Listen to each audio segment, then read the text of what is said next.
So introduction. As you guys all know, at the beginning of this year, the penalty areas was introduced into the rules of golf. And so what that has done is that it's basically taken all areas, beyond water, which in our situation, relating to course rating is possibly out of bounds, extreme rough areas that now could be classified as that penalty area where you go in and then you drop at nearest point of relief, and then within 2 club lengths, take 1 stroke and move on. So what is this created? The USGA's Course Rating Committee had to evaluate how this would play, make an impact on course rating. And, there was a lot of assumptions that it would actually weaken the course rating, because you think about it, if you were out of bounds, that's a stroke and distance issue. So you're going to have to go back to the tee, where if it's a penalty area, you're now at that point, you take one penalty stroke and then you drop. So, that obviously that would have some influence on how we rate golf courses. So you can see in here within the statement, they had to kind of decide on how to apply that, knowing that OBER and water hazards are kind of dumped into this penalty area classification, and a lot of those situations are not stroke and distance anymore. So like I said, the perception of golf course will play easier if penalty areas are adopted than previously an OBER situation. Many of these courses will now have a larger area where the hole is designated as a single obstacle, especially if existing on both sides. And, John Sagner and I, before he left this office, we had a lot of those conversations about, if you were at Useless Bay, there's a lot of situations where you've got OB on one side and you had water on the other side. Well, now, you were in a lateral situation, it's going to be treated a little bit differently, and actually maybe in a correct way. So as you hear from, if you ever listen to the USGA speak on this, when we go to this lateral and crossing model, they fully believe that actually it will get us closer to what the real true rating is. And so actually the rules of golf help push along that process. So as we said, the committee addressed this issue by separating out crossing and lateral for the penalty areas and getting rid of the OBER and water from the tables off. So they're going to do a full replacement, which we'll get into here. All right, so penalty areas, weightings, and procedures. For those who are really diving into the course rating system, as you know, all the obstacles have their own weighting system and how we put these together. So how this has happened is that when they reevaluated, they had to think about, well, it's not OBER and water anymore, it is now crossing and lateral. So what we have here are the old and new weighting systems for the scratch and bogey golfer across the par 4s and 5s and the par 3s. And what you can see is from a crossing standpoint for the scratch, it did not change, but on the par 3s, it went up. And the reason it went up is that more likely than not, if the scratch golfers got to cross water, let's say, or penalty area to get to a green, they're more likely going to take a harder route to get to that hole. They're going to go after it because they're a better golfer. And so because of that reasoning, they raised the weighting on that on the par 3s.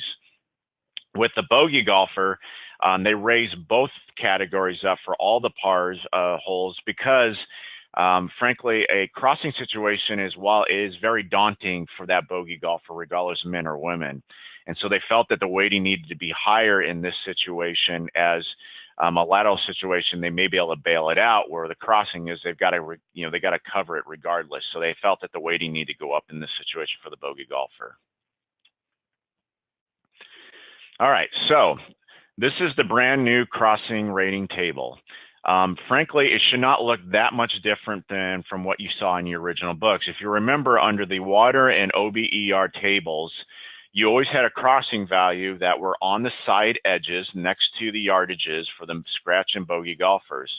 Well, basically what now we've done is that it's just taken those same concepts and it's made it its own table. It's really as simple as that.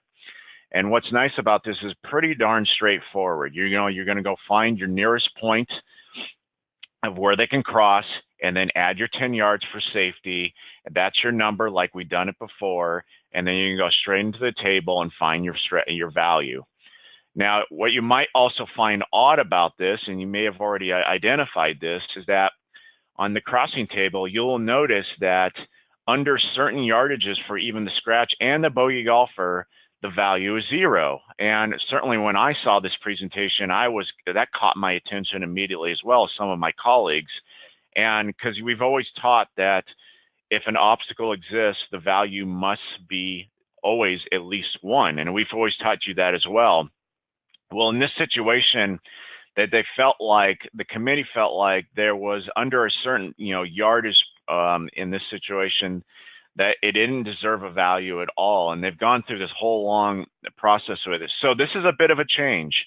So like you said, for a scratch male golfer who has only an 80-yard crossing, that value will still be 0. It is not a 1 in our book. So that will be kind of a mental change for us, that we'll just have to pay attention to that. So this is that one instance where an obstacle can exist, but it does not get a value in the book. So just make sure to pay close attention to that.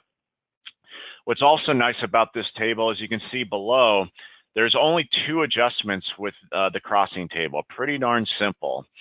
So the first one that we've retained is the P adjustment, which we worked very hard on last year as a point of emphasis, so that if you've got a narrow or a partial crossing, maybe the crossing only comes 50% into the golfer's view, so then we can utilize that to bring that value down.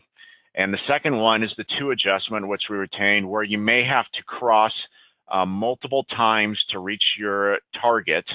So let's say you cross once from the tee into the fairway, and then you cross again to reach a green.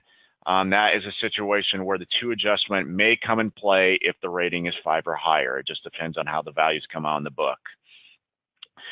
So like I said, the crossing values, I would say, is pretty darn simple. I would say that you guys can pick up this pretty quickly, and there's not a lot of adjustments we'll have to deal with going forward. So with that, as you know, crossing a penalty area now is more than just water. In a lot of cases, that's what we saw most of. On a rare occasion, we would see, out of bounds and all, but now that it's all merged into one table, we've got to evaluate any type of crossing. You see from water to out of bounds, going over here, the road hole in the lower right, to crossing over, high weeds to the high rough. All of those situations would all fall under one classification. So it doesn't matter what we're crossing, we'll all count it the same now going forward. And here's some good pictures to depict that.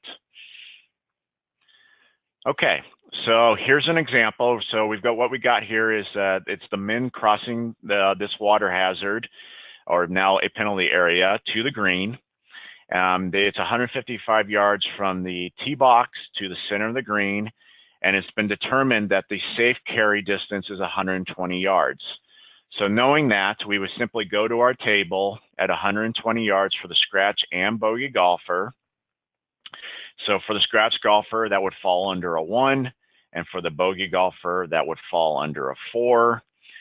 And these would be and so for the women, same exercise. You've got a 2 for the scratch, you've got a 7 for the bogey golfer. And so these would be the final ratings that we would give under the new crossing section of our course rating. 1 would go to scratch, 4 to bogey on the men, and 2 and 7 on the women's.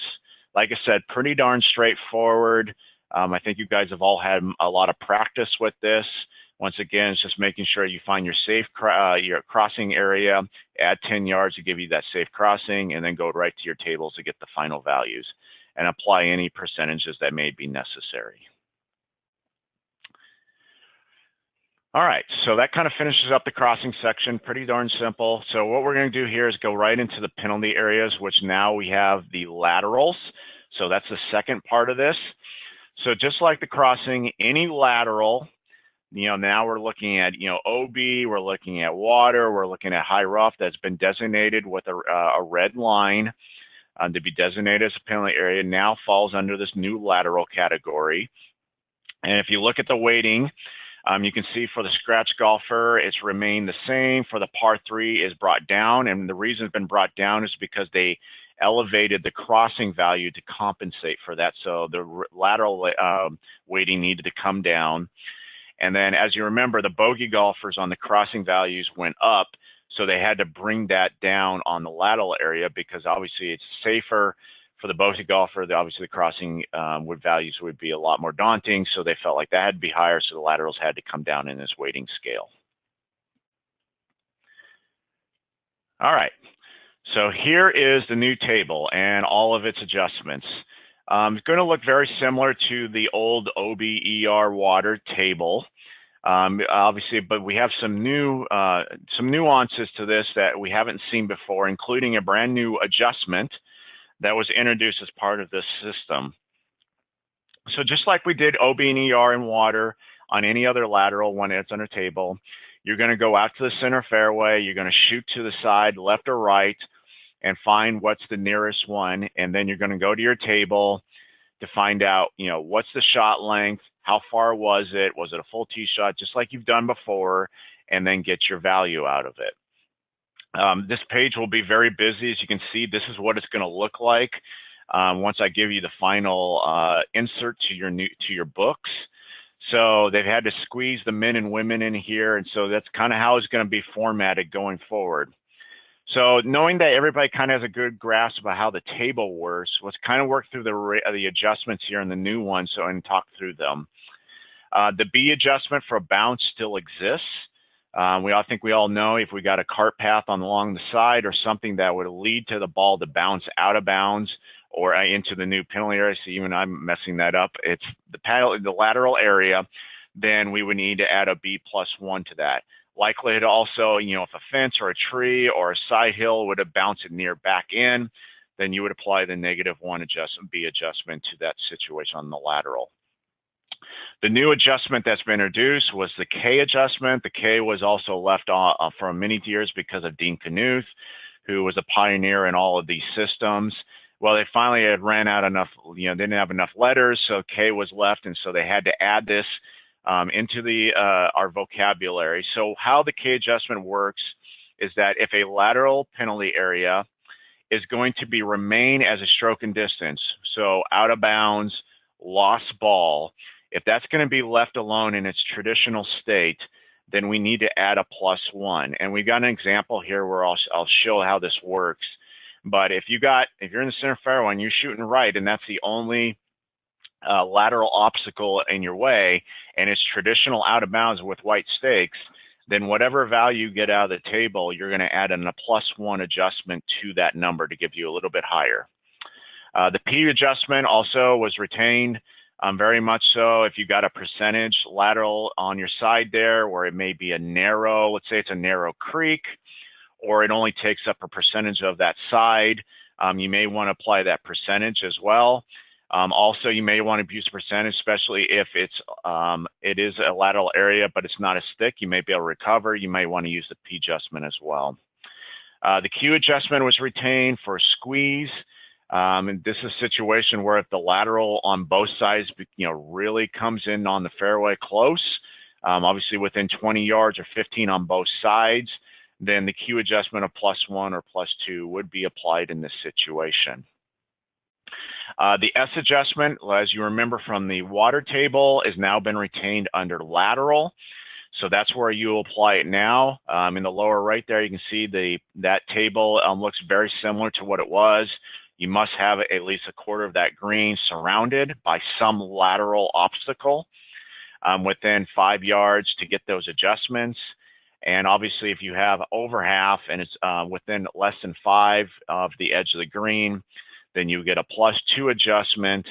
And then with the cross mark, then you would also, just like you did before, you would apply an additional adjustment under R&R as appropriate.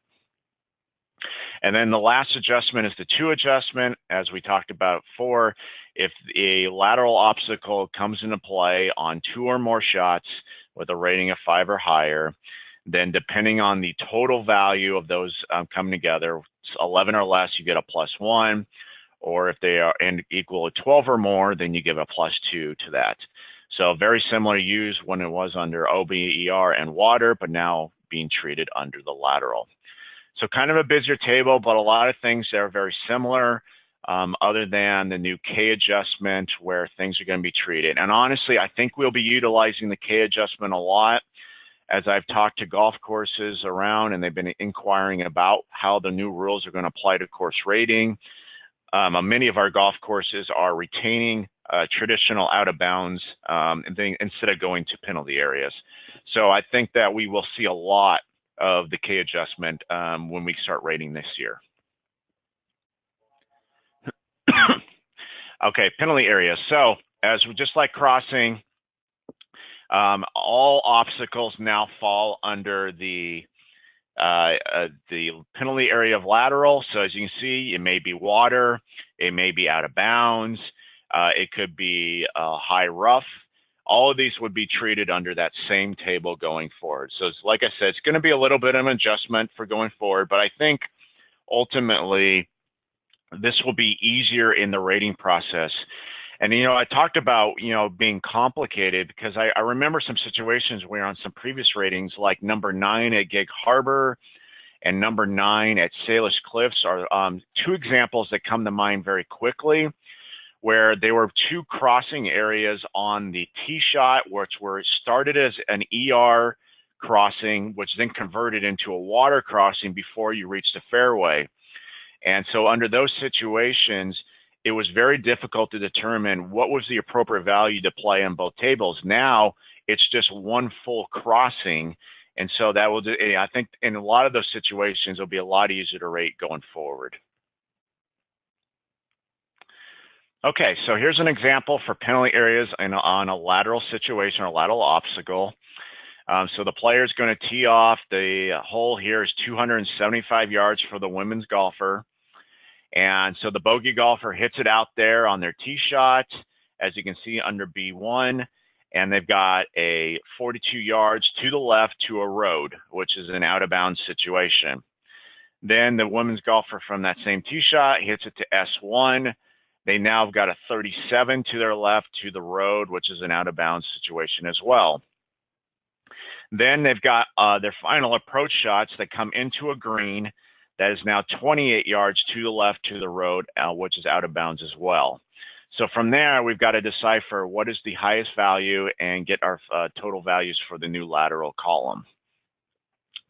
So for that bogey woman's tee shot, obviously it would be a full tee shot, 42 yards, which would give us a value of 2. On the scratch golfer's tee shot, 37 yards to the left, that would give us a value of 3. Then we've got to determine what would be the values on their approach shots into the green at 28 yards. For the bogey golfer, this would be a 4, so they would have 125 yards into a 28, which gives you a 4 throughout the table. And then for the scratch golfer, they're going to have 65 yards into a 28, which would give you a value of 2. So in this situation, you know, for the scratch golfer, the highest value is a 3. For the bogey golfer, the highest value is a 4. But because it was traditional out of bounds to the left, we will need to add a +1 adjustment of the new K adjustment to these numbers, which would give us a final value of scratch of a 4 and bogey is a 5. So like I said, we're doing a lot of similar things we've done in before, but certainly adding that new K adjustment will be the adjustment for this year. And as you can see, it gives a slightly higher value going forward. So it'd be a 4 and a 5. So hopefully this makes sense. It's a lot of things we've done before. And this is how we'll be treating it here starting in 2019. All right, so obviously the Form 1s that we go forward with when we collect our data will need to be adjusted a little bit. Honestly, this will give me an opportunity to reevaluate the water and out of bounds ER areas. I know a lot of you, your feedback when we kind of changed the Form 1s up last year, especially when it came to OBER, is that we needed a little bit more area on those second and third shots to write our data in. So what I'm going to do is obviously this will give me a perfect opportunity to reevaluate how I set up the boxes and the lines within our Forms 1. So I'm going to try hard to make sure that we've got additional shot areas, landing zones within our tables to write that additional data. So I'll try my hardest to expand it as much as I possible within our current sheet that we used last year. All right, adjusting courses and not due for a rating. So this was the big topic with the USGA is about how to adjust a course rating for golf courses that are going to adopt penalty areas and move away from a traditional out of bounds or ER situation. And what I have found is I've only received calls from about 10 or 15 golf courses, even though we've done a good job of publicizing this, that have come back and say, hey, I want to talk about this in penalty areas. It's not. And so what that tells me is that many of our golf courses are going to keep the traditional setup of out of bounds, ER, lost ball situations. And not a lot of golf courses are going to move to the penalty areas. But if they were, based on this chart, as you can see here, this is broken out by front nine, back nine. It's only by 9 holes. And that you need at least 4 holes that have added penalty areas within a 9-hole stretch to create any adjustment to the current rating. So as you can see here, if you were to have 4 holes within 9 holes, you would have we would drop it by 1/10 of a stroke under the bogey course rating, and then the bogey rating would drop by 2/10 of a stroke, which would lower the slope rating potentially by a point or 2. So really, you got to have a lot of holes affected by penalty areas before we would make an adjustment. So based on this guidelines, we are not making any adjustments to our course rating schedule. And knowing that also your books are still good through 2019. And as we'll talk about here, you're going to get an insert to your books to swap out the water and the OBER. But also keep in mind that 2020 is a new cycle. And so the course rating committee will be, and especially with the World Handicapping, taking a greater look at additional changes to make to the course rating system. And that may also mean additional adjustments to rating, to crossing and lateral. Do keep in mind that they kind of had a limited time to get this all put together after the rules of golf came out. So they're going to use this as a sample period in 2019 to see how the crossing and lateral tables go forth and how they worked out, and then making additional adjustments as necessary, and anything else with the book. That will all come back in 2020 when you receive your first, your new guides going forward. So with that, here are your updates. After this call, we are going to, I will send you out a PDF of all those new tables for you guys to look at and examine before the start of the season. And next month, I've been promised by the USGA that we will receive basically stickers. So there'll be very large stickers that will go right over the top of those 2 OBER, the water tables, so that you'll have everything you saw on this screen just slapped right on in there. A good friend of mine from the OGA also kind of made that if we were out there raining with the stickers, they could usually get mashed up. So what I've done is I've made laminated copies of the 2 new tables that I will have with me at every course rating that I can provide to you if you'd like, especially if we know the weather's going to be questionable that day. We'll at least have an area where we'll make sure that those keep dry going forward. The next thing I want to talk about is the new annual review. And this kind of gets into the new course rating manual, which so the WSGA Course Rating Committee was reinstituted at the end of last year. I felt like the manual, the biggest item, really needed to be examined. Many of you had never even seen the manual before. And honestly, there was a lot of things I felt like were out there that were kind of unwritten rules. And frankly, we need to get them written down so everybody had a very clear understanding about how our WSGA course rating team operates and goes forward, and those operations and procedures. So I think all of you have had a copy of that. You've had a chance to read it. I say, read it very carefully. I think you also realize there's a lot of noticeable changes about expectations, about our uniforms. As many of you caught, shorts are now acceptable as long as they meet certain requirements. Obviously, we want to be as uniform as possible. We want to make sure that we're all in the same colors. And so, as you can see, while we've had some good changes, there's some also other changes that keeps us more in line as a team, more in uniform, and making sure that people get equal opportunity on ratings. Obviously, what I will speak to is that I think one change you'll notice in there is that if you want to be on more ratings, we need you to sign up for more ratings. I can't tell you how many times I run into a rating where I don't have enough people to get on there. And so I encourage people to sign up for as many ratings as possible, and I will try to sprinkle you guys without. Every golf course, as John said, was is unique and different. I totally agree with that. Every golf course is fun to rate because they all present the different challenges. And especially last year, we had really good grass going weather, and it was fun to be on every different golf course out there, from the mom and pops to the premier country clubs, because I'll tell you what, the golf courses were in great shape regardless, and it was fun just to kind of see out there and see the practices being done. So I encourage everybody to sign up as many ratings as possible so that we can get them. There's going to be close to 40 ratings this year, and I'll talk about the season here in just a sec. But I want to come back to the annual review. That's a new change. And what this is, it is not an exam, but I will be sending a link with the guide here after this. It's been set up that what I want to do is that every year, we have this long low over the winter season where we come back in rating. Everybody's trying to get back in the gear and back in, that thought process. And what I want to do is set something up to allow people to kind of utilize their guide and start thinking about course rating before the season begins.